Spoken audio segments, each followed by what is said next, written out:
ومن ذلك أيضا من الأمور التي يهملها كثير من الناس أنهم لا يحترمون أعراض ولاة الأمور، لا يحترمون أعراض. تجد فاكهة مجالسهم، نسأل الله العافية وأن يتوب علينا وعليهم، فاكهة المجالس أن يتكلموا في أعراض ولاة الأمور. لو كان هذا الكلام مجديا تصلح به الحال لقلنا لا بأس، هذا طيب، لكن هذا لا يجدي ولا تصلح به الحال، وإنما يوغر الصدور على ولاة الأمور سواء كانوا من العلماء أو من الأمراء. تجد الآن بعض الناس همه إذا جلس في مجلس ما يكيف ويستانس إلا إذا مسك له عالم من العلماء ولا وزير من الوزراء ولا أمير من الأمراء ولا من فوقه ليتكلم في عرضه. هذا غير صحيح. هل كلامك هذا سيجدي؟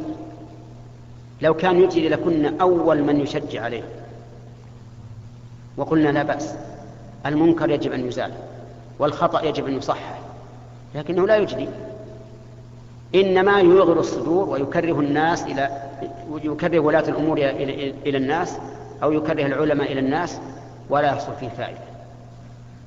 وقد قال النبي عليه الصلاة والسلام كلمة جامعة مانعة جزاه الله عن أمته خيرا، قال كلمة جامعة مانعة، قال من كان يؤمن بالله واليوم الآخر فليقل خيرا أو ليصمت. والعجب أن بعض الناس أهل دين لو أردت أن تتكلم بشخص عادي من الناس قالوا لا تغتاب، هذا حرام، لكن لو تكلمت بواحد من ولاة الأمور كيف، مع أنه غير ولاة الأمور ما يرضى أن يتكلم أحد في أرض أحد عنده، لكن في ولاة الأمور يرى أن هذا لا بأس به. وهذه مسألة مرض بها كثير من الناس، أنا أعتبرها مرضا، نسأل الله أن يعافينا وإياكم من الأدواء، مرض ابتلي بها كثير من الناس.